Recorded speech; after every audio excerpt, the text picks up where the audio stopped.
So we're gonna feature Frank, especially on this song. This has become one of Frank's signature songs, I think.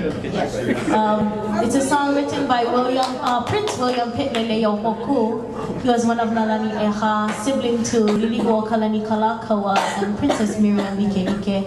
Heir to the throne. Oh, heir to the throne, yes. And this song is so sad. It's an unrequited love story.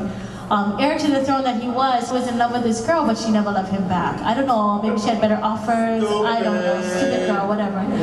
But maybe she had the better offer from the king of the world. Maybe. Yeah, maybe. Anyway, the song says, you know, when will you listen to me? And it's such a sad song because at the end it says, I must turn and go away with nothing. And so Frank has really done just a lovely choreography with this song. And so we're going to feature him now, and this song called Adios Ke Aloha.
Oh